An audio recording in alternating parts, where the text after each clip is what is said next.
రాజ్యసభ ఎన్నికలు కీలక మలుపు తిరిగాయి. తన నామినేషన్ పత్రాలను రిటర్నింగ్ అధికారి తిరస్కరించడాన్ని సవాల్ చేస్తూ తెలంగాణ కాంగ్రెస్ వ్యవహారాల ఇన్ఛార్జ్ మీనాక్షి నటరాజన్ సుప్రీంకోర్టును ఆశ్రయించారు.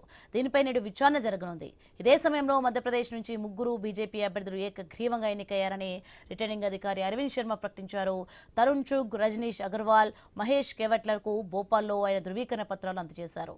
230 మంది శాసనసభ్యులను అసెంబ్లీలో రాజ్యసభ సభ్యుడిగా గెలిచేందుకు ఒక్కొక్కరికి 58 ఓట్లు అవసరం.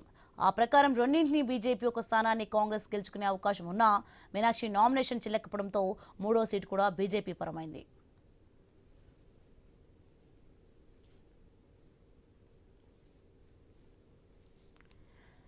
ఇక మీనాక్షి దాఖలు చేసిన పిటిషన్ను నిన్న జస్టిస్ ప్రశాంత్ కుమార్ మిశ్రా, జస్టిస్ చందు రర్కల్ ధర్మాసనం పరిశీలించింది.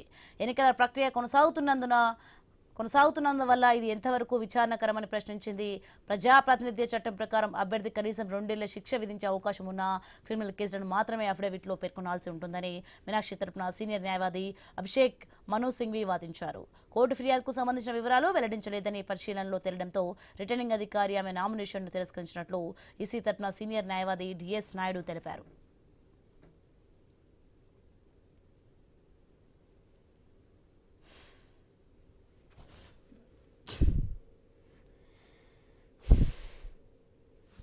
ఇక మీనాక్షి రాజ్యసభ నామినేషన్ తిరస్కరించడంపై హైదరాబాద్ గాంధీ భవన్లో కాంగ్రెస్ నేతలు నేడు నిరసన చేయనున్నారు. కుట్రపూరితంగా నామినేషన్ తిరస్కరించారని కాంగ్రెస్ నేతలు ఆరోపిస్తున్నారు. టీపీసీసీ చీఫ్ మహేష్ గౌడ్ ఆధ్వర్యంలో నిరసన కార్యక్రమం జరగనుంది. మంత్రులు, ఎమ్మెల్యేలు, నేతలు పాల్గొనున్నారు.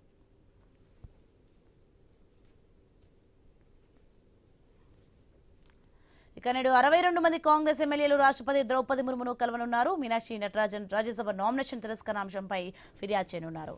జంతర్ మంతర్లో కాంగ్రెస్ నేతలు ధర్నా చేయనున్నారు.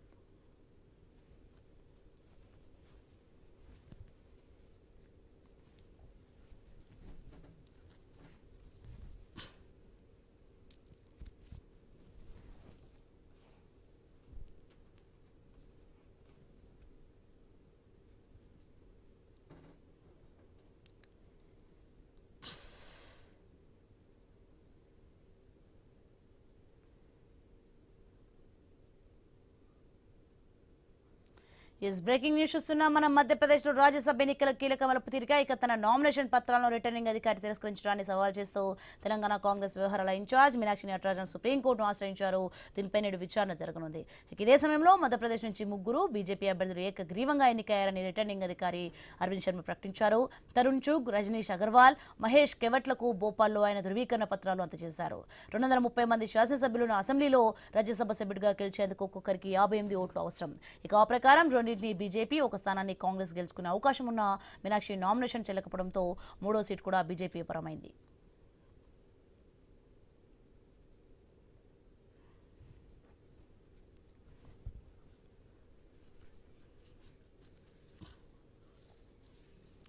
ఇక మీనాక్షి దాఖలు చేసిన పిటిషన్ను నిన్న జస్టిస్ ప్రశాంత్ కుమార్ మిశ్రా, జస్టిస్ చందు రర్కర్ల ధర్మాసనం పరిశీలించింది. ఎన్నికల ప్రక్రియ కొనసాగుతున్నందువల్ల ఇది ఎంతవరకు విచారణ అర్హమని ప్రశ్నించింది. ప్రజా ప్రాతినిధ్య చట్టం ప్రకారం అభ్యర్థి కనీసం 2 ఏళ్ల శిక్ష విధించే అవకాశం ఉన్న క్రిమినల్ కేసులను మాత్రమే అఫిడవిట్లో పేర్కొనాల్సి ఉంటుందని మీనాక్షి తరపున సీనియర్ న్యాయవాది అభిషేక్ మను సింఘ్వి వాదించారు. కోర్టు ఫిర్యాదుకు సంబంధించిన వివరాలు వెల్లడించలేదని పరిశీలనలో తేలడంతో రిటర్నింగ్ అధికారి ఆమె నామినేషన్ను తిరస్కరించినట్లు ఈసీ తరపున సీనియర్ న్యాయవాది డిఎస్ నాయుడు తెలిపారు. రైట్గా ఇదే అంశానికి సంబంధించి మరింత సమాచారం మా ప్రతినిధి ఉదయ్ కిరణ్ అందిస్తారు ఫోన్లో. ఉదయ్ కిరణ్, మీనాక్షి పిటిషన్ పై నేడు సుప్రీంకోర్టులో విచారణ జరగనున్నట్టుగా తెలుస్తుంది. దీనికి సంబంధించిన పూర్తి అప్డేట్స్ ఏంటి? నామినేషన్ తిరస్కరించడంపై హైదరాబాద్ కాంగ్రెస్ నేతలు కూడా ఈ రోజు నిరసన కార్యక్రమం చేయనున్నారు. దీనికి సంబంధించి ఇప్పటికే కాంగ్రెస్ నాయకులు కూడా పెద్ద ఎత్తున ఢిల్లీకి కూడా చేరుకున్నారు. సుప్రీంకోర్టు తీర్పు వెలువరించిన నేపథ్యంలో నేడు 62 మంది కాంగ్రెస్ ఎమ్మెల్యేలు రాష్ట్రపతి ద్రౌపది ముర్మును కలవనున్నారు. మీనాక్షి నటరాజన్ రాజ్యసభ నామినేషన్ తిరస్కరణ అంశంపై కూడా ఫిర్యాదు చేయనున్నట్లు కూడా మనకు సమాచారం అందింది. దీనికి సంబంధించిన ఇప్పటికే ఢిల్లీకి చేరుకున్న నాయకులు జంతర్ మంతర్ లో కాంగ్రెస్ నేతలు కూడా ధర్నా చేయనున్న నేపథ్యంలో మీనాక్షి నటరాజన్ తిరస్కరణపై అనేక అంశాలపై కూడా చర్చించిన నేపథ్యంలో కూడా కాంగ్రెస్ నేతలు ఇది ముమ్మాటికి కుట్ర ఫలితంగానే చేశారని చెప్పి వారు ఆరోపిస్తున్న పరిస్థితి కనిపిస్తోంది. మధ్యప్రదేశ్ లో రాజ్యసభ ఎన్నికలు కీలక మలుపు కూడా తిరిగినట్లు కూడా మనకు తెలుస్తోంది.